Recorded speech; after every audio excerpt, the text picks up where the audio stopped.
Okay.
इसको √11 को represent करना चाहिए। ओके ठीक है, बता रहे। ओके, √11 को रिप्रेजेंट करना है on number line. So √11 on number line. तो अब जरा देखो कि अगर मैं 3 ले लूँ, 0 1 2 और 3 ले लेता हूँ और 3 पर 1 ले लूँ, तो ऐसा होने पर ये OAD, तो बताइए OA² प्लस AB² क्या होगा? क्या यही OB² होगा? लेकिन OA कितना है? तो ये हो गया 9 + 1 तो 10। अब OB कितना हो गया? तो ये √10 हो गया। अब इस लाइन को और आगे बढ़ाओ। ये तो आपको मालूम है कि यहाँ पर परपेंडिकुलर लेने के लिए ऐसे करते हैं, ये बात तो मालूम है। तो यहाँ पर हमने आगे बढ़ा दिया और फिर यहाँ एक आर्क बनाई और इस पर भी यहाँ से और यहाँ से क्या किया? 2 लेंथ दी, तो यहाँ से एक परपेंडिकुलर ड्रॉ किया। अब परपेंडिकुलर में जो ये डिस्टेंस है वही हमने यहाँ कट कर दी और फिर इसको इससे मिला दिया। समझ में आ गई बात? तो अब इसे C लिखो और ये बताओ कि OC² क्या हुआ? OC² is OB² plus BC²। अब OB² क्या है? यहाँ देखो, OB² यहाँ तक क्या आ गया था? OB² 10 था कि नहीं? और OB कितना था? √10। तो OB² को 10 लिखो और BC² को क्या 1 का स्क्वायर लिखो। क्योंकि ये 1 ये 1 तो 1 का स्क्वायर तो कितना हो गया 10 + 1, फिर OC कितना हो गया √11। फिर यहाँ पर रखते हुए इस चीज को यहाँ ट्रांसफर कर दो,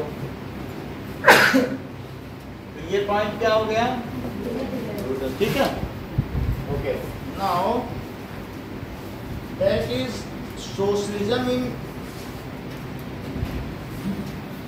सर एक और डाउट है।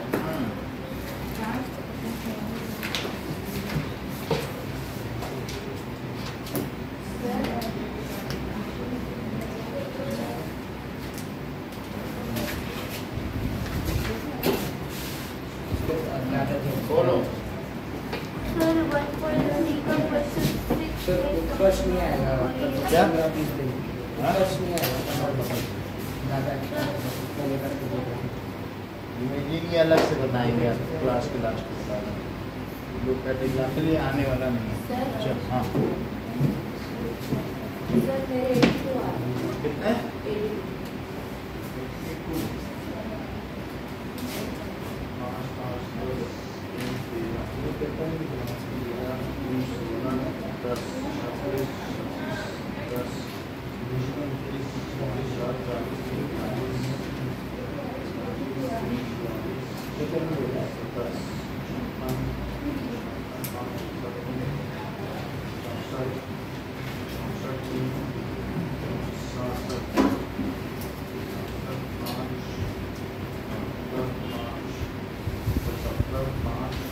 82 आ गए तो 15 रुपये का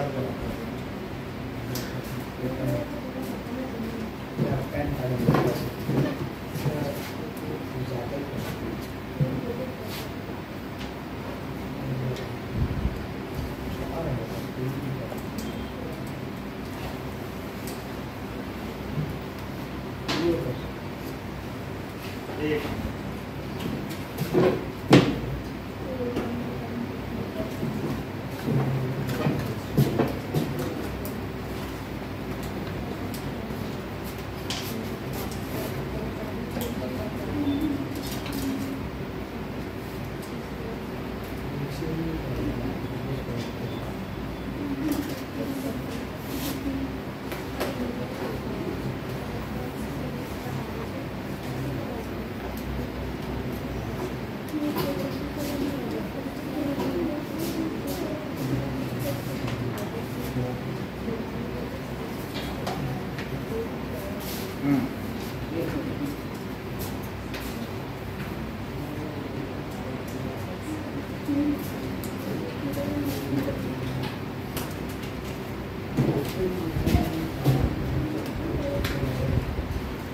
French Revolution and nationalism in Europe.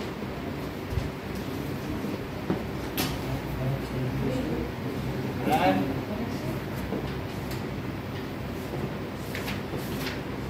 in Europe. फ्रांसीसी क्रांति और यूरोप में राष्ट्रीयता का उदय, ये फर्स्ट चैप्टर है। Okay, now describe the circumstances leading to outbreak of revolutionary protest in France. ये कहा गया है कि ऐसी क्या परिस्थितियां हो गई कि फ्रांस में रिवॉल्यूशन हो गया। इसके पहले हम ये देखते थे कि राजा के होने पर प्रजा कभी रिवॉल्यूशन नहीं करती थी, प्रजा कभी हथियार उठाती ही नहीं थी। बहुत सदियों से देखा गया राजा अत्याचार कर ले, मार ले, काट ले, लेकिन ये पहली बार फ्रांस में हुआ पूरा हिस्ट्री में, और सबसे बड़ी बात है ये हिस्ट्री की अगर सबसे बड़ी घटना क्या कही जाए तो जनता ने जेल को लूटा, बास्तील जेल को, और वहां से हथियार निकाल लिए और हथियार निकाल के राजा के भवन तोड़े और अल्टीमेटली राजा को भी रैंसैक कर लिया। तो ये सबसे बड़ी घटना है।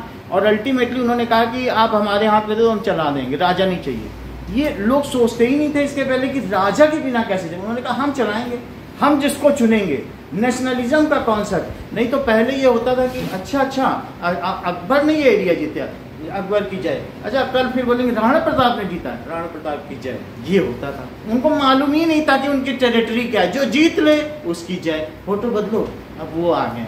लेकिन ये पहली बार हुआ। नहीं, this is our nation and nation is our motherhood. तो उन्होंने कहा कि जो मैरियानी हैं वो हमारी मदर हैं और देश हमारा जो इस तरीके से ये पैट्री लैंड है, पिता है, और ये हमारी मेरियनी माँ है। तो ऐसे जर्मन में जर्मेनिया को कहा, भारत में भारत माता को कहा। तो उन्होंने अपनी एक एलिगरी बना ली, रूपक बना लिया कि ये हमारी माँ है। और इस तरीके से उन्होंने कहा हम नेशन है, ना हम दूसरे के 1 इंच जमीन लेंगे, ना अपनी 1 इंच जमीन देंगे, क्योंकि माँ का सौदा नहीं होता। ये जो नेशन का कॉन्सेप्ट है ये पूरे विश्व को किसने दिया है? फ्रांस ने। तो इसलिए इस चैप्टर का क्या नाम है कि फ्रेंच रिवॉल्यूशन, कि फ्रांस की जनता ने ये कदम उठाया। और इस वजह से कुछ दिनों पहले भी ये कहा गया था कि फ्रांस में आग लग रही है, जिसने सारी दुनिया को दिखाया कि नेशनहुड क्या होता है, डेमोक्रेसी।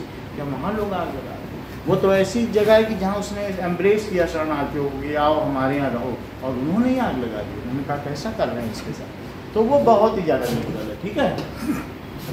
सो ऐसे में पूछा जा रहा है कि describe the circumstances leading the outbreak of revolutionary protest. तो पहला क्वेश्चन बुक का है कि डिस्क्राइब सर्कमस्टेंसेस लीडिंग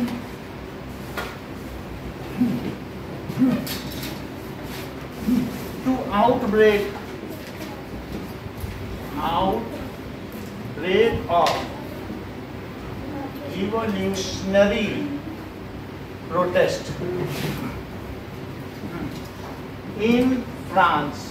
ये अलग बात है कि प्रोटेस्ट होती रहती है। अगर राजा कुछ गलत कहेगा तो लोग कहते हैं नहीं राजा जी ऐसे मत करिए, ये भी एक प्रोटेस्ट है हम। लेकिन रिवोल्यूशनरी प्रोटेस्ट में हथियार उठा लिए जाते हैं। तो क्रांतिकारी आंदोलन में मारने का भी मादा रखता है जो व्यक्ति क्रांति करता है।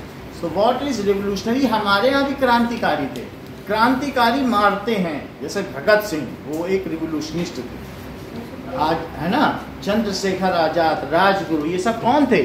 दीज वर रिवोल्यूशनरी, कि अगर आप गलत करोगे तो मारे जाओगे, वो चीज़। ठीक है कि नहीं? तो कईयों ने आज़ादी दिलाई है, लेकिन रिवोल्यूशन कुछ नहीं किया है। रिवोल्यूशनरी प्रोटेस्ट, महात्मा गांधी में रिवोल्यूशनिस्ट नहीं थे, वो मारते नहीं थे, तो वो अपने आप को सरेंडर करते थे। लेकिन मारने वालों को क्या कहा जाएगा? Revolutionist. So what were the circumstances? Important चीज है कि लुई 16 वाज ऑटोक्रेटिक रूलर। तो लुई 16, अब जब भी फ्रांस में क्रांति का उदय हुआ तो उस समय लुई 16 सत्ता में था। अब जरा देखें कि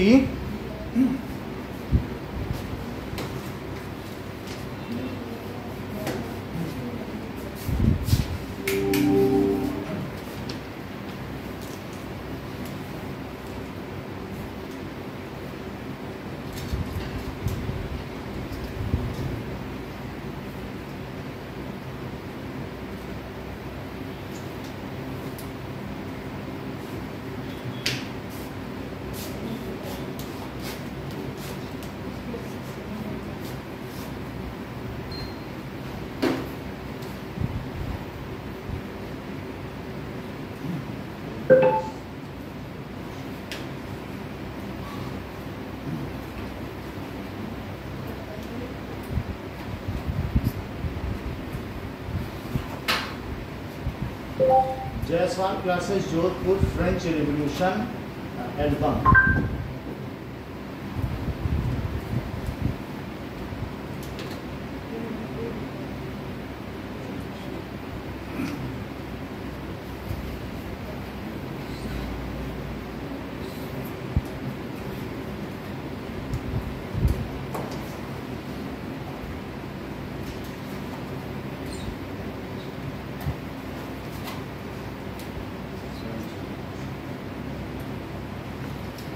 Okay, now अब देखिए, बिजनेस नहीं कर पा रही थी, खाद्यान्न का भी अभाव था। जो बड़े बड़े नॉबिलिटीज थे, सामंत थे, वो टैक्स लिया करते थे, हैवी टैक्सेस। तो उसको स्पाइडर बताया गया है, और जो टैक्स दे रहा है Europe, from dynasty, from the monarchy. कैसे डिफरेंट यूरोपियन कंट्रीज में नेशनलिज्म आया। हम फ्रेंच रिवॉल्यूशन से देखेंगे कि लोगों ने कैसे इसके लिए इन्वॉल्व किया और नेशनल। देखो यहाँ पर ये दिखाया गया है कि फ्रांस का झंडा सबसे आगे है और ये स्टैचू ऑफ लिबर्टी है।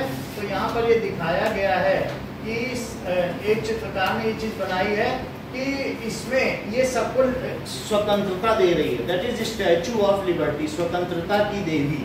वो एक एक नेशन को पास करती जा रही है, वो स्वतंत्र होते जा रहे हैं और अल्टीमेटली फिर इसे बहुत सारे देशों की कतारें यहाँ तक गई है, 192 देशों की कतार। तो अल्टीमेटली एक एक देश कुछ आगे निकल गए, उनमें अमेरिका है जो हाल फिलहाल में स्वतंत्र हुआ है, और उसको स्वतंत्र करने में किसका योगदान है बेटा अरविंद? ये बहुत अच्छा इन्होंने बताया। जैसा कि अरविंद ने बताया कि फ्रांस में लुई 16 का ही रहा, उसने 2 बिलियन लिब्रे खर्च कर दिए किसको स्वतंत्र कराने। ये लास्ट क्लास अटेंड कर चुके हैं इसीलिए इनको पता था। तो इस तरीके से जो यूएसए था, यूएसए पर किसका आधिपत्य था? ब्रिटेन का। उसने 13 कॉलोनीज बना ली थी और उसको किसने आजाद कराया? दैट इज फ्रांस ने। और उस पैसे को उसने किससे उधार लिया था? लुई 16 ने। अभी अभी राजा बना था तो सबसे पहले उसने कहा नहीं मैं अमेरिका को आजाद कराऊंगा, लाओ तुम लोग उधार दो मैं आजाद करा के आता हूँ। तो उसने लुई 16 ने पहला काम क्या किया? उनको आजाद करा दिया, लेकिन आजाद करने तक उसका खजाना खाली हो चुका था। अब खजाना जब खाली हो चुका था तो वो उनको पैसा दे पाएगा? तो उसने कहा कि जो भी लोगों से हम टैक्स ले रहे हैं वो डबल कर देंगे, तो जब ज्यादा टैक्स आएगा तो मैं उनकी उधारी चुका दूंगा। फिर उसने एक पैलेस ऑफ ट्यूलरीज में वो लोग रहा करते थे, उसने कहा नहीं नहीं ऐसे महल में नहीं रहेंगे, हम वर्सलीज का महल बनवाएंगे जो सोने से मढ़ा हुआ हो। अब उसमें एक्स्ट्रा वैगन बहुत सारे लोग होंगे कर्मचारी, तो उस महल का ही इतना खर्चा था जो करीब 1/4 फ्रांस पे खर्च होता था, उतना उसके महल का वर्सलीज का था। अभी हम दिखाएंगे आपको कितनी शान और शौकत से रहता था। आज भी वहाँ एक रात रुकने का $2000 रुपया है, और वो भी जब कोरोना काल था तब भी $1200 हुआ था। अब सोने की जमीन है भाई वहाँ की, अभी दिखाएं। तो इस तरीके से पहले उसकी एक्स्ट्रा वैकेंसी थी, एक ये रीजन। दूसरी चीज उसने लोगों को क्या बोल दिया? टैक्स बढ़ाओ। फिर 3 टियर सिस्टम था, एक क्लर्जी था, दूसरा नोबिलिटी था, और तीसरा ये बिजनेसमैन, वो जो थर्ड क्लास की third state, first state second. तो जो टैक्स था वो थर्ड स्टेट ही देती थी और फर्स्ट और सेकंड स्टेट नहीं देती थी। तो लोगों में इस बात का भी एजुकेशन था। रिवोल्यूशन थर्ड स्टेट ने किया, बोला टैक्स सब दो। ऐसा क्यों होता है कि फर्स्ट और second state they are enjoying on our money? The tax is to be the most richest person are not giving tax, and the person who is merely earning few livres are giving taxes. तो उसने कहा नहीं, लोगों ने कहा ऐसा नहीं हो सकता, तो उनको भी टैक्स देना चाहिए। तो ये कुछ रीजंस थे जिसकी वजह से फ्रांस में क्या हुआ? क्रांति हुई। तो अब हम देखेंगे why the revolution has taken place. और हाल फिलहाल में उस समय क्या हुआ था? लुई 16 राजा बना था।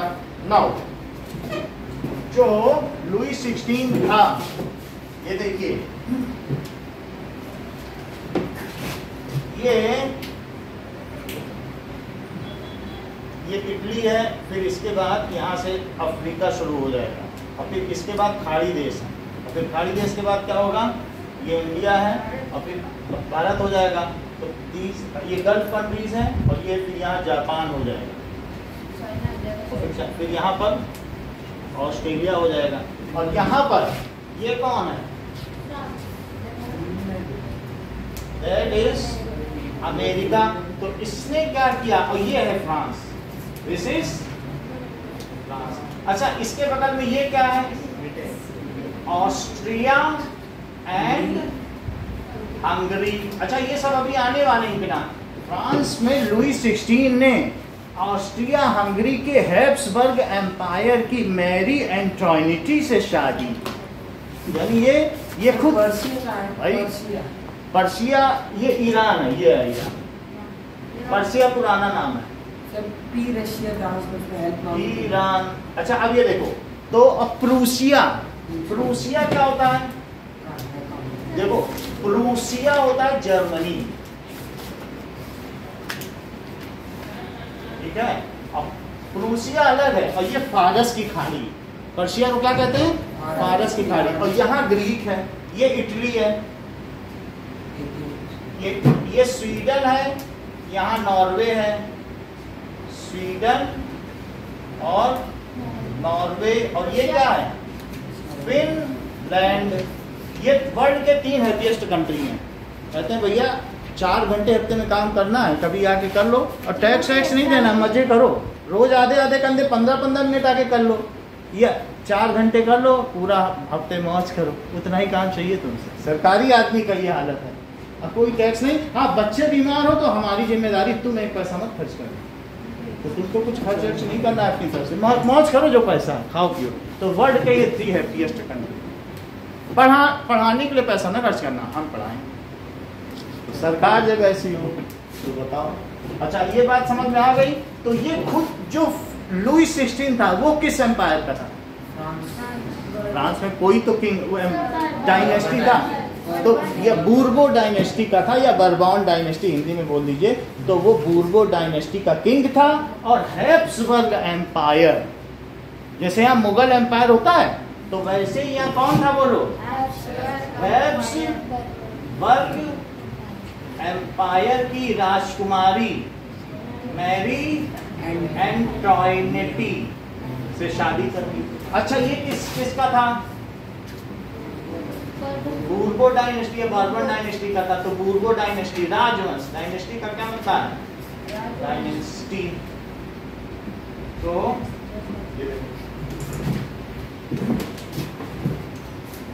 ओके, अब देखिए क्या हुआ। फ्रेडरिक सेल्यू ने एक पेंटिंग दिखाई, फ्रेडरिक सेल्यू की इतनी बड़ी पेंटिंग है, लीड कर रहा है दूसरे कंट्रीज को नेशनलिज्म गेन करने के लिए। फ्रांस ने बहुत पहले रिवॉल्यूशन नेशनलिज्म गेन कर लिया था।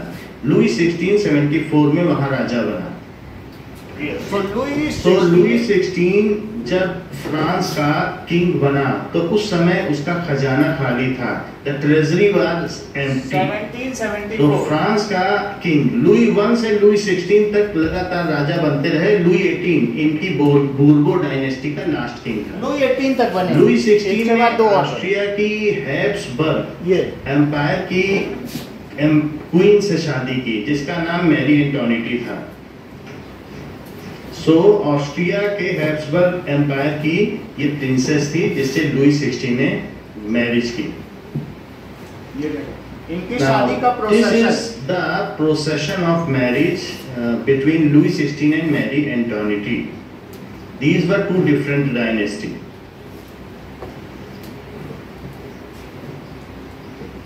Louis 16 prince palace of Versailles में रहता था, जो बहुत भव्य महल था, और मैरी एंटोनिटी के 3 बच्चे थे।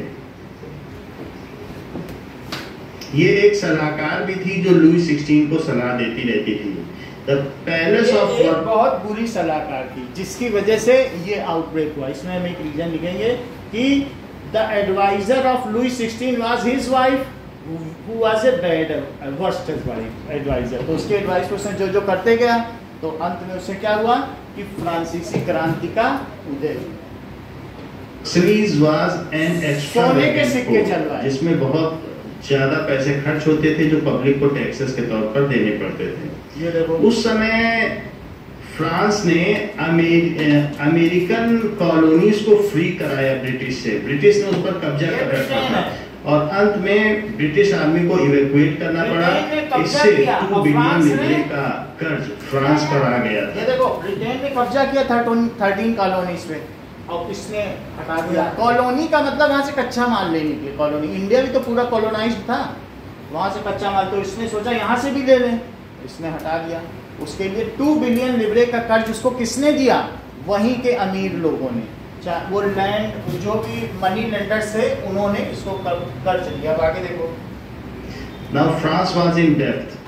उस कर्ज को पूरा करने के लिए उसने असेंबली ऑफ स्टेट्स जनरल की मीटिंग बुलाई, जिसमें क्लर्जी, नोबिलिटीज और थर्ड स्टेट यानी बिजनेसमैन और दूसरे हायर टैक्स पेयर थे। तो नेशनल असेंबली की बैठक यहाँ दिखाई जा रही है। देखो प्लीज, पैलेस ऑफ वर्सलीज में, नए महल में, और यहाँ दिखाया जा रहा है कि देखो ये लोग बैठे हुए हैं, 300 लोग, और 600 लोग जो थर्ड स्टेट के वो सब क्या है, खड़े हुए हैं। और चारों तरफ जो और दर्शक दीर्घा है, विजिटर्स गैलरी, उसमें कुछ लेडीज हैं या कुछ और लोग भी खड़े हुए हैं, ठीक है कि नहीं।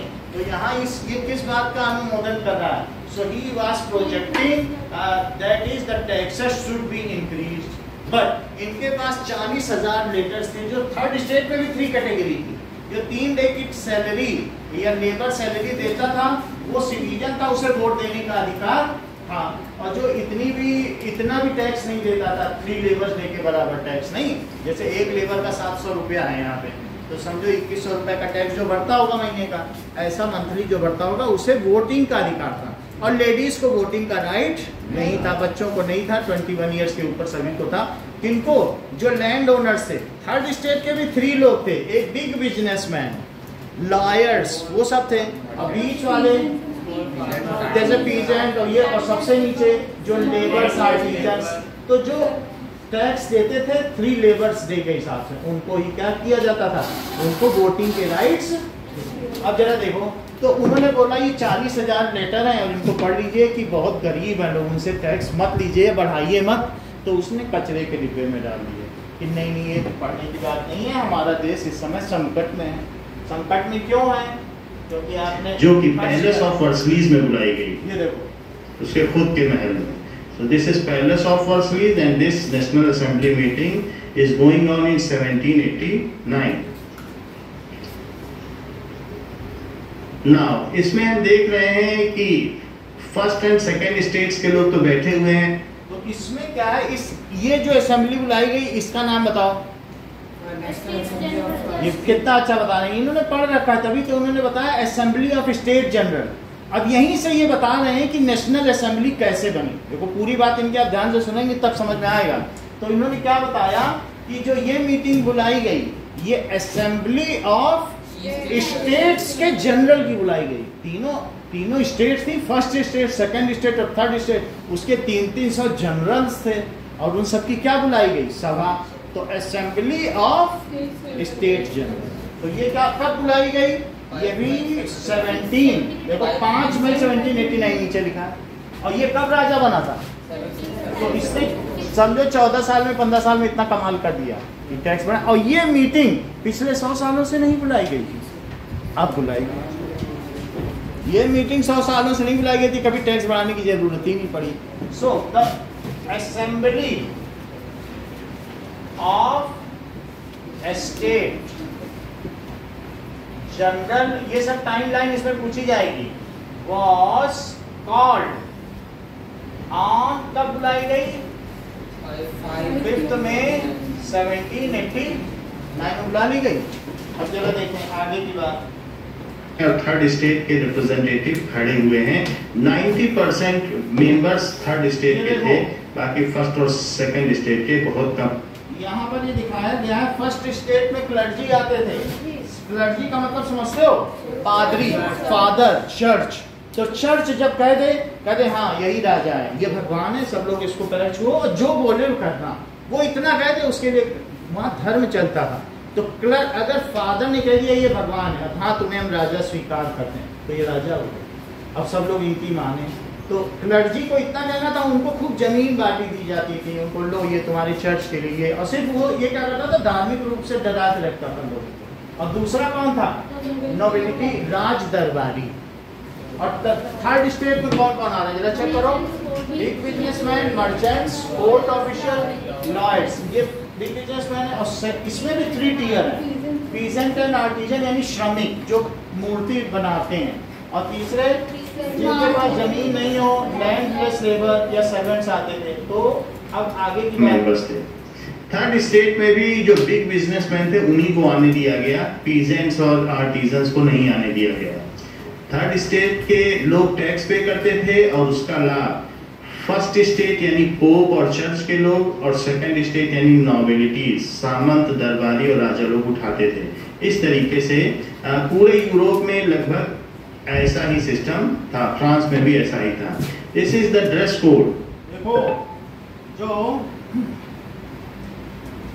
तीनों ड्रेस कोड हैं, और यहाँ पर दिया है वेरियस स्टेट्स पर्सन कि थर्ड स्टेट में भी उन्हीं लोगों को बुलाया गया जो बिग बिजनेसमैन थे। अब आगे देखिए, church, nobilities and the third state persons. ये देखो थर्ड स्टेट पर्सन टैक्स में दबा हुआ था और वो पूरा लोग उठाता था फर्स्ट और सेकंड स्टेट को लिए जा रहा है। आप देख रहे हैं, तो थर्ड स्टेट के लोगों ने टैक्स देने से मना कर दिया। देखो यहाँ से बात समझिए, थर्ड स्टेट का प्रतिनिधित्व मीरा बियू और दूसरा किसने किया, एबी सईद ने, उन्होंने कहा कि थर्ड स्टेट, वो बोले कि यहाँ पर जो भी है 300 उनके वोट हैं, 300 उनके वोट हैं, और बोलो 600 किसके वोट हैं, टैक्स पेयर्स के। तो 300 किसके हुए बोलो, 300 वोट्स क्लर्जी और 300 नोबिलिटी। तो कितना हो गया 600, और एक राजा का वोट, तो कितने हो गए 601, और 600 थे उनके थर्ड स्टेट। तो बोलो कौन जीतेगा, एक वोट तो उनके साथ राजा का भी है, वो तो पढ़ाना चाहता है, कौन जीत जाएगा सिंपली बताओ, 600 स्टेट। तो ये चाहते टैक्स बढ़े क्योंकि उनको तो एंजॉयमेंट चाहिए, जब टैक्स बढ़ेगा तो मजा लेंगे। तो बोलो कौन जीतेगा, मीरा व्यू ने कहा नहीं, ये मांगे पढ़ो जो 40,000 लेटर है इन सबको पढ़ो और टैक्स नहीं बढ़ाने दिया जाएगा, और इस तरीके से वोटिंग राइट नहीं होगा क्योंकि ये गलत सिस्टम है। समझ में आ गई बात की नहीं?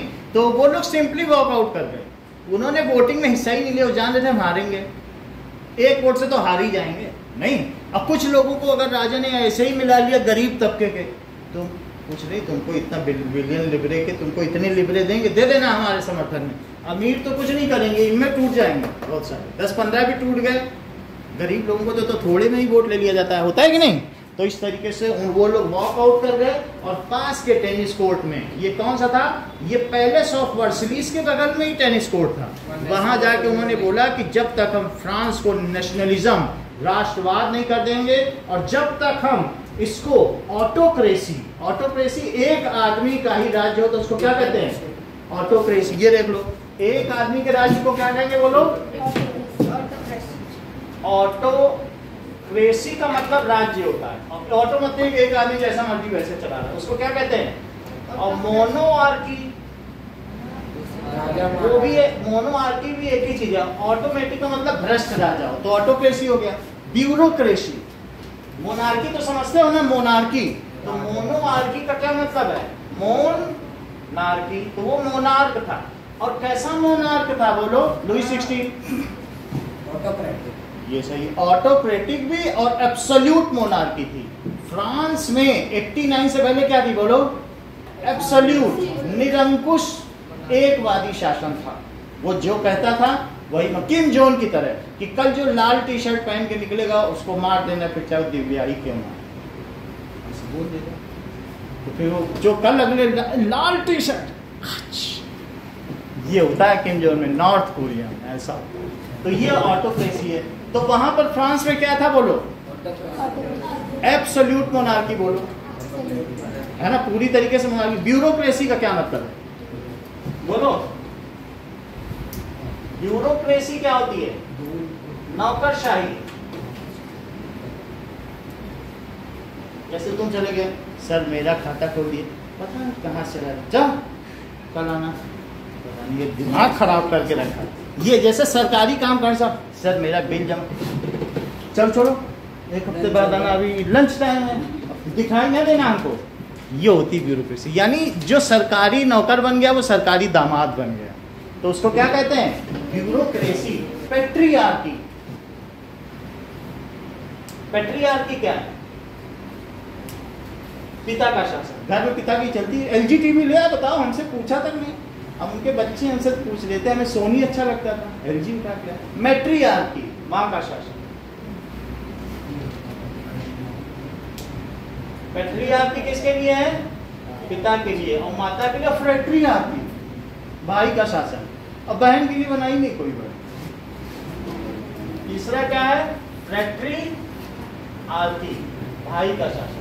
और फ्रेटर्निटी का क्या मतलब है, सब भाई हैं। तो फ्रेटर्निटी वर्ड किसने दिया, वो जो अभी हम लोगों ने पेंटिंग देखी थी फ्रेडरिक सरियू में, उसमें सबसे ऊपर फ्रेटर्निटी लिखा था कि सारे देश भाई। सबसे ऊपर का वर्ड क्या था, फ्रेटर्निटी। बात समझ में आ गई? तो इस तरीके से अब हम देखें, इसके बाद अब यहाँ पर मोनार्की से क्या चीज आने वाली थी, कॉन्स्टिट्यूशनल मोनार्की। क्यों? क्योंकि अब 5 मई के बाद जब वो लोग वहां पहुंचे, कौन कौन से 2 लोग पहुंचे श्रेया, ये बताएं नहीं, क्या बोलो, दैट इज मीरा व्यू और Abbe Sieyes were leading this group. और वो लोग वहां से निकल गए, अब कहां पहुंचे, टेनिस कोर्ट पे पहुंचे, ये काम जुलाई में हुआ है, वहां से नहीं, ये काम तो 5 मई था, तो करीब 5 ही मई को हो गया। फिर 1-2 महीने में ड्राफ्टिंग हुई, कॉन्स्टिट्यूशन बना, फिर बोला नहीं अब हम रॉयल फ्लैग नहीं लेंगे, हम तिरंगा लेंगे। 3 रंग है ना वहाँ पर, तो ब्लू है, वाइट है और रेड, 3 कलर हैं, तो ट्राई कलर उन्होंने फ्रांस का झंडा बनाया। फिर उसके बाद कॉन्स्टिट्यूशन लिखा गया। सिटोयन और सिटोयिनी, जो जिनको हम सिटीजन कहते हैं, तो नागरिक और नागरिकी, ये वर्ड फ्रांस के ही दिए हुए हैं। तो यहाँ पर भी एक फ्रेंच कुजीन है, यहाँ का होटल निक्की, उसके अंदर देखो सब फ्रेंच में लिखा हुआ है, सब फ्रेंच फूड। तो इस तरीके से अभी पीछे जाओ तो होटल निक्की बहुत बड़ा है ना, तो वहाँ फ्रेंच में सब लिखा है, फ्रेंच कुजीन मिलता है, तो ये वर्ड भी उनके दिए हुए हैं। तो इस तरीके से वहाँ पर उन्होंने जब जुलाई में बास्तील जेल को लूटा, तब इनको समझ में आया, किसको समझ में आया, लुई 16 को, कि लूट लिया, हथियार सब लूट लिए, इतनी बड़ी बास्तील जेल को। तो उन्होंने कहा ठीक है, अब हम राजा हम रहेंगे, लेकिन तुमने जो कॉन्स्टिट्यूशन बना लिया है ना यहाँ पे, हम उसको मानेंगे, तुम जो नियम बनाओगे उसी का पालन करने के लिए हम राजा रहेंगे। तो उस चीज को क्या कहेंगे, कॉन्स्टिट्यूशनल मोनार्की। पहले थी कौन सी मोनार्की, एब्सोल्यूट मोनार्की। अब वहां से स्विच ओवर क्या हो गई, एब्सोल्यूट से अब आ गई कॉन्स्टिट्यूशनल मोनार्की। ब्रिटेन में तो कौन सी है, यही है। हाँ, तो मोनार्की आ गई, तो कॉन्स्टिट्यूशनल मोनार्की आ गई। अब इसके आगे ये देखते हैं नॉर्थ कोरिया में। तो ये जितनी बात अभी हमने बताई है, ये पहले क्वेश्चन को करने के लिए पर्याप्त। सो फर्स्ट क्वेश्चन, फिर हम आगे इसकी कहानी पढ़ेंगे। सबसे पहले क्या कहा गया है, इट डिस्क्राइब द प्रोटेस्ट। तो प्रोटेस्ट के बारे में लिखो। Now circumstances leading to protest in France. Now first है लुई 16 was absolute monarchist। वो एब्सोल्यूट मोनार्किस्ट था, ठीक है, and led his luxurious life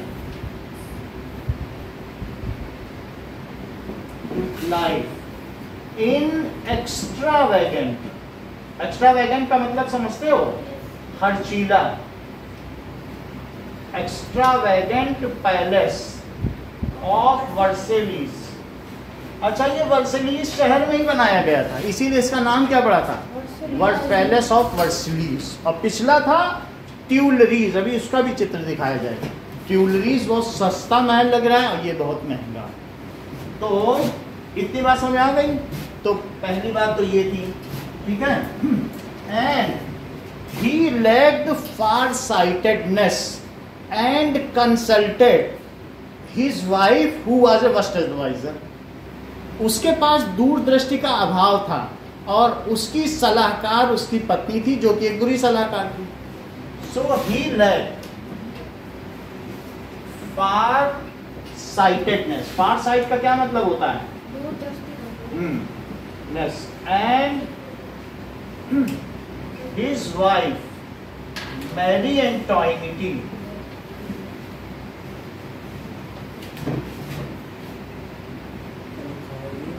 he was his bad advisor।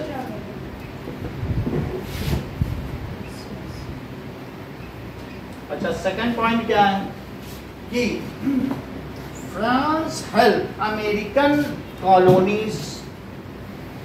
France ने क्या किया,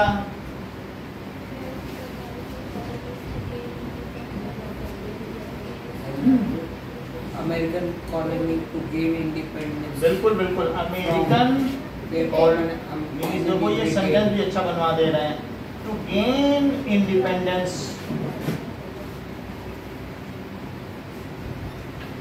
फ्रॉम ब्रिटिश रूल। फ्रॉम बिल्कुल बिल्कुल ब्रिटिश रूल से उन्होंने आजाद करा दिया, British rule. For this Louis 16 has taken 2 billion livre debt from money lenders. So for this, Louis 16 has taken debt of 2 million billion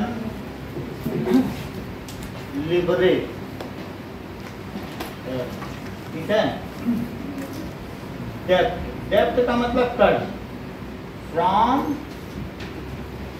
money lenders and it was difficult to pay, they were insisting to pay them, मतलब क्या हुआ, and not able to पे, सीधा लिख सकते हैं कि पे नहीं कर पा रहा था। बोलो क्या बोले, बता।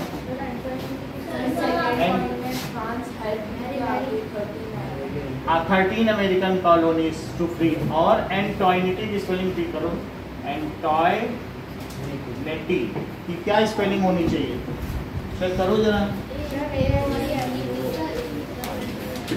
बोलो।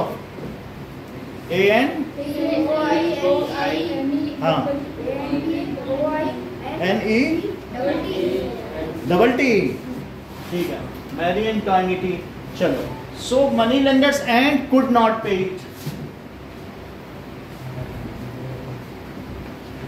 तो दूसरी चीज थी। अब तीसरी परिस्थिति देखिए कि ठीक है,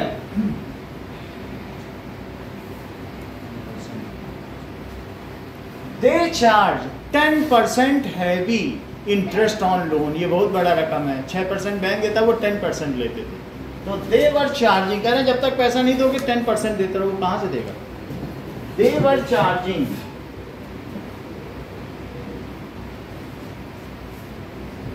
10% हैवी इंटरेस्ट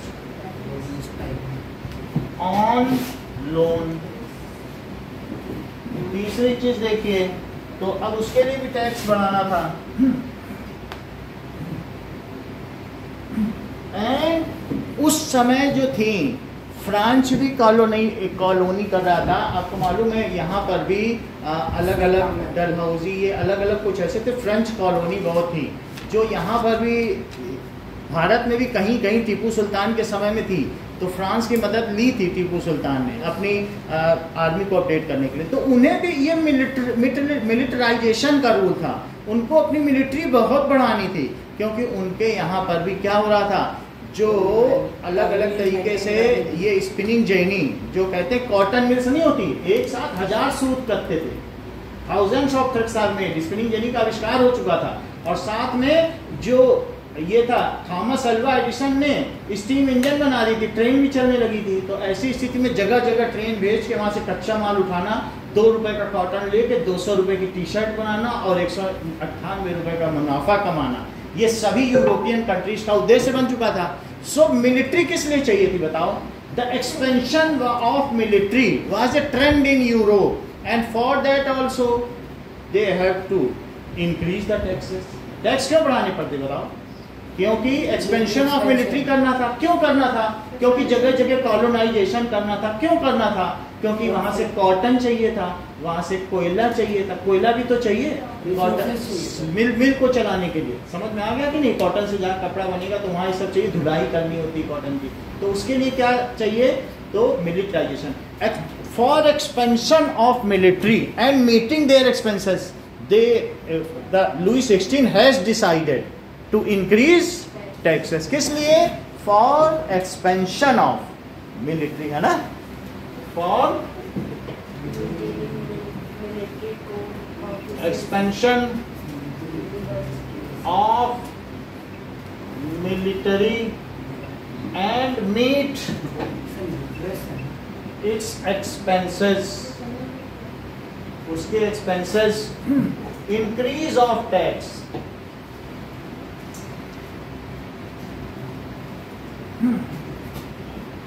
ये टैक्स भी लिख सकते हैं, मनी वाज नीडेड, ये भी क्या लिख सकते हैं कि एक्स्ट्रा मनी की जरूरत है कि नहीं, मनी या fund was needed.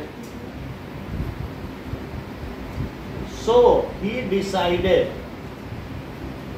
To increase taxes. अब चौथी चीज है, there were some political reason also. कि पॉलिटिकल रीजन क्या है, only third state was paying tax and first and second state were enjoying on taxes. So third state was paying tax and first and second state were enjoying on taxes. So the burden on of tax किस पर आ गया था, third state पर ही आ गया था। अच्छा, इसके अलावा एक और भी चीज थी, at that time middle class was well educated and enlightened. गरीब हो, अनपढ़ हो, अच्छा टैक्स देना, चलो भूखे मर जाएंगे दे देंगे, ऐसे कैसे दे दे, ये होता है। पढ़ाई आ गई थी, that is the middle class क्या हो गया था बताओ, was well educated and enlightened। तो उस समय अभी आप देखेंगे कि कितने जॉन पॉल मारत और उस समय की कौन थी जो फीमेल राइटर थी, तो आपके बुक में लिखा हुआ है, अभी मुझे याद नहीं आ रहा, इसमें देखने से याद आ जाएगा। और कौन कौन से 3 रेवोल्यूशनिस्ट थे जिन्होंने अलग अलग बुक लिखी, वो भी क्वेश्चन आने वाला है आपके में। हाँ बोलो।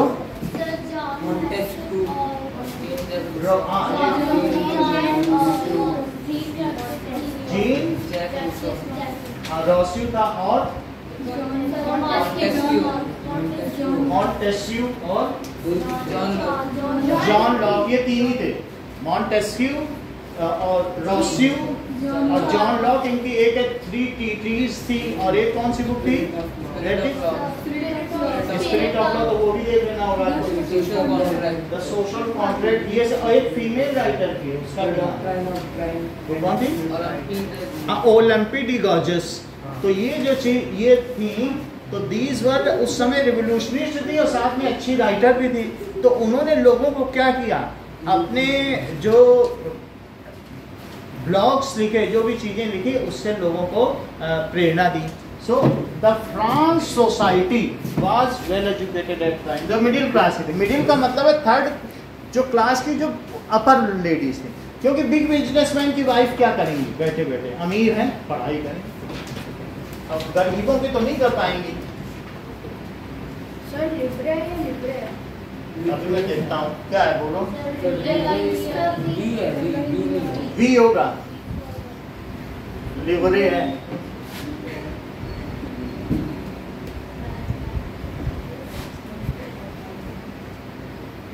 ठीक है, सो 2 बिलियन लिवरे है। अच्छा, उस समय टिथेस एक वो था जो धार्मिक कर देना पड़ता था, और एक दूसरा कौन सा था, हाँ टैलीज और टिथेस, 2 कर देने पड़ते थे। एक तो आपने जो कमाया और एक अलग से भी कर देना पड़ता था, वो शर्ट थी। हाँ, और कौन सा था, अच्छा, तो एक ये भी था कोर्ट में। Only third state was paying tax and first and second state were enjoying on taxes. अब देखो कि at that time the middle class society, ये किसमें आती थी बोलो, थर्ड स्टेट में मिडिल क्लास सोसाइटी। तो middle class society was educated and enlightened। तो इसने क्या किया, they refuted the theory of divine right of king। उन्होंने बोला कि राजा कोई देवी शक्ति नहीं है, and it is the natural right of every citizen to become free। क्यों, क्योंकि भगवान ने सबको समान बनाया है और हम किसी को बड़ा नहीं मानते। उन्होंने बोला they refuted the theory, उन्होंने बिल्कुल मना कर दिया। ठीक है, तो उन्होंने इस चीज को क्या किया, डिनाई। रिफ्यूटेड ना लिख सको तो कह दो मना करना, डिनाई तो समझते हो कि नहीं। तो deny the theory, divine theory of king, that is divine right of king. कि राजा देवताओं की तरफ से भेजा गया दूत है, ऐसा उन्होंने कहा हम नहीं मानते। और they believe that a person social position must depend on merit. They believe on merit and not on dynasty. वो राजवंशों पर विश्वास नहीं करते थे। उन्होंने कहा कि भाई अगर तुम्हें राजा चुनना है तो सबसे कुशल हम में से जो उसे राजा बनाओ। ये क्या उनका बेटा उनका बेटा उनका बेटा, डायनेस्टी पे नहीं करते थे, कहते थे मेरिट पे चुना जाना चाहिए, on merit, and they do not believe on dynasty. Dynasty पे नहीं। लुईस द 16 इसके बाद बना था, लुईस 16 के बाद अब उसके बाद बहुत कुछ हुआ। लुईस 16 के बाद 17 नहीं बन पाया था, ऐसे उसके लिए 42 साल लग गए। अब वो जो बना उसको लुईस 17 कहा गया। ऐसा नहीं कि अगला उनका बेटा ही बना हुआ, जो बना वो लुईस 17 था। लुईस का मतलब राजा, ऐसा नहीं कि नाम उसका लुईस था। जैसे बहुत जगह पर है, जर्मन में क्या है कि उनको कहते हैं कि विलियम, ऐसे उनमें जो होता है वो प्यूटिन के पहले क्या लगाया जाता है, व्लादिमीर। ये राजाओं के नाम, व्लादिमीर, विलियम, लुईस, इसका मतलब है राजा, उनकी अपनी भाषा। समझ आई? तो 16वां राजा। तो they do not believe on dynasty. अब जरा देखो, they had access to, they इन्होंने क्या किया, popularise, they have given, projected the idea, इस चीज का आइडिया ऑफ इक्वालिटी, कि सभी लोग समान हैं और कोई स्टेट वाइज नहीं है, एंड फ्रीडम। अच्छा, इस चीज का किया, ठीक है। It was proposed by, it was proposed by, कौन कौन से लोग थे, फिलोसफर्स। कौन कौन से वो दार्शनिक थे, फिलोसफर्स लाइक जॉन लॉक, और इसके अलावा जीन जैकस रॉस्यू, जीन जैकस रॉस्यू, और क्या है, मॉन्टेस्क्यू,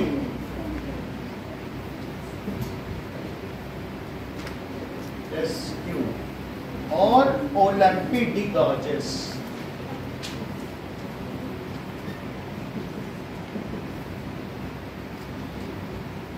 ओके, नाउ इसके बाद क्या है, जैसे अभी हमने बताया कि ब्यूरोक्रेसी भी फैली हुई थी।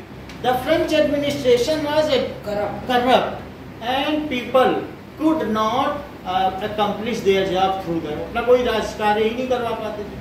कुछ भी उनका पाटीदार भी चोर था कि वो बोलते थे हमारी जमीन के नाप ले लो, आता ही नहीं था, वो पैसा देने को। द फ्रेंच एडमिनिस्ट्रेशन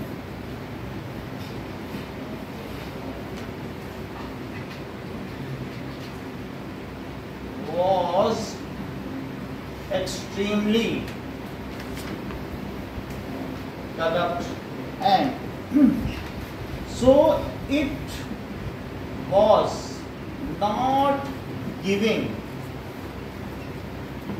वेटेज, वो वेटेज नहीं देता था किसी कॉमन मैन के काम को,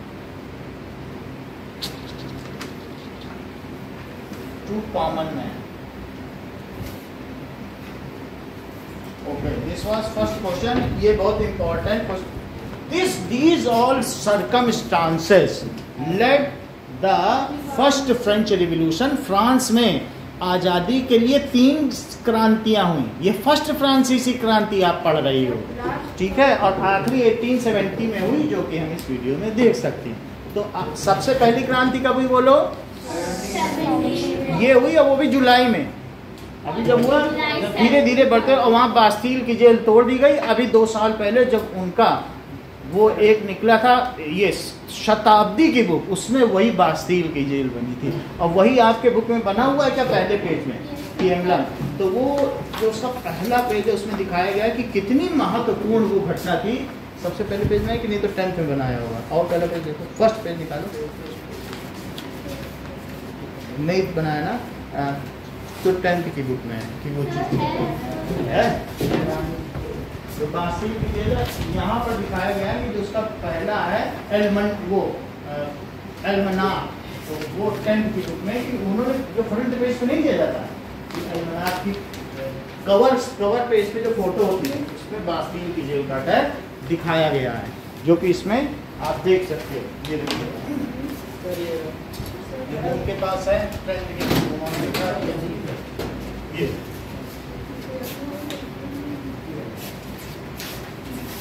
ये देखो,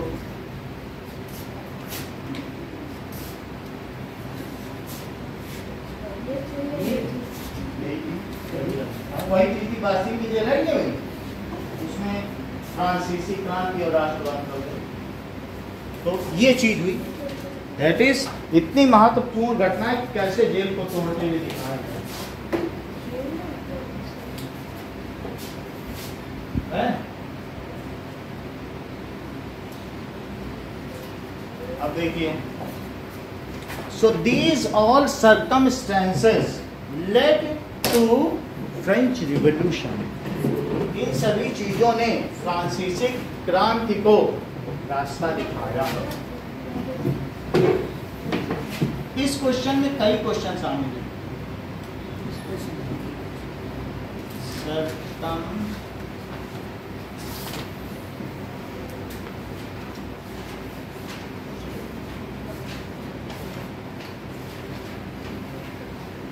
वो रेवोल्यूशन क्या था, बोलो अरविंद, वो रेवोल्यूशन क्या था, बोलो बोलो। ये बताएंगे नहीं, ये जब से आए जमाई ले रहे हैं, वो बता भी नहीं रहे कि बासिल की जेल का आक्रमण। वो हम सोचे जागे, हर बार इनसे पूछ रहे हैं, फिर ये जमाई में व्यस्त हो जाते हैं, जमाई राजा बने हुए हैं। आप देखते हैं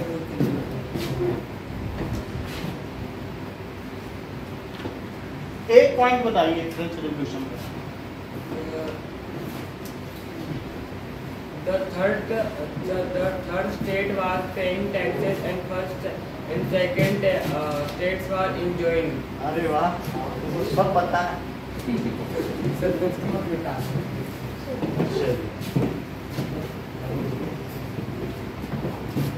चलो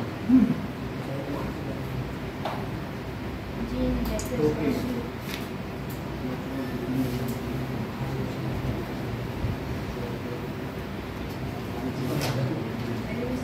अब आगे की बात देखें कि इसमें नेपोलियन का आपके में हटा दिया गया कि है?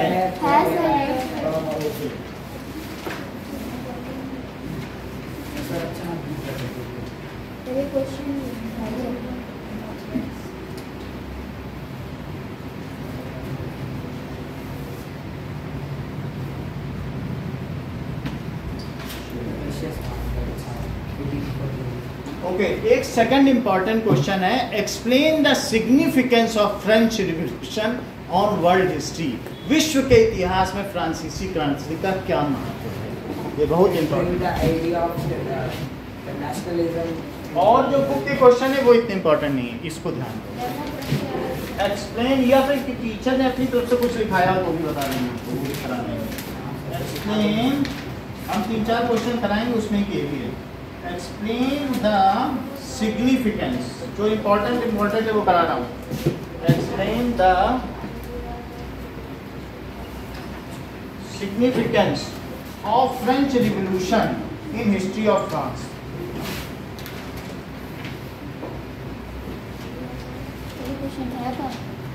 और बुक में नहीं है, लेकिन बुक के और कोई क्वेश्चन नहीं आएंगे। ऑन हिस्ट्री ऑफ, स्कूल में सर ये 5 ही कराया था, हाँ तो स्कूल में कराए गए होंगे, लेकिन वो जो पहला क्वेश्चन है ना वही इंपॉर्टेंट है, बाकी मैं करा ही रहा हूँ। सर में कहाँ पर वही है। अब जरा देखो, मैं अपनी तरफ से कुछ करा रहा हूँ, ये इम्पोर्टेंट है। 6th चलो देखो, सिग्निफिकेंस क्या है? The idea of liberty and democratic rights were established. Idea of liberty and democracy was established. इसका क्या मतलब है? हाँ, मतलब वहाँ स्थापित हो गए, वहाँ वो बन गया, सब उसको भी मिल गया डेमोक्रेटिक, डेमोक्रेसी आ गई, वो नेशन बन गया। तो ऐसा नहीं कि उसने सिर्फ ऐसे ही क्रांति की हो, आफ्टर रेवोल्यूशन वहाँ पर नेशनहुड हो गया और डेमोक्रेसी जो अब सरकार आई वो लोगों की चुनी हुई थी, ठीक है कि नहीं। Next that is abolition of censorship, मतलब एबॉलिशन, देखो एबॉलिश हो गया, स्लेवरी की बात कर देंगे, एबॉलिशन ऑफ सेंसरशिप, एबॉलिश हो गया। सेंसरशिप क्या होती है? यानी प्रिंट मीडिया और जो दूसरे और मीडिया हैं उन पर प्रतिबंध कि तुम जो छापोगे हमको दिखा के छापना, हमारे विरुद्ध तो नहीं छाप रहे हो। इंदिरा गांधी के समय में यहाँ सेंसरशिप थी।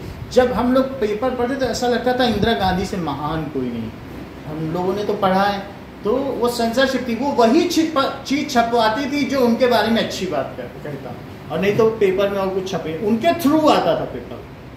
सेंसरशिप ले जाते तो ये देख लीजिए, इसको वेरीफाई कर लीजिए, हाँ ठीक है ये सब ठीक है, ये काटो, ये नहीं चलेगा, ये होती सेंसरशिप। कोई छपने ही नहीं देते थे तो बाहर की। तो ये बात समझ में आ गई। सेंसरशिप का मतलब है कि मीडिया पर प्रतिबंध, दैट इज सेंसर। जैसे ये कहते हैं अरे वो पिक्चर तो सेंसर बोर्ड ने उसके सब हटा ही दिए, सब कुछ मूवी रोक दी, तो सेंसरशिप का मतलब है प्रतिबंध। तो उसका जो प्रतिबंध किस पर, प्रतिबंध ये किस पर, ऑन मीडिया, मीडिया में तो बहुत कुछ आ जाता है ना।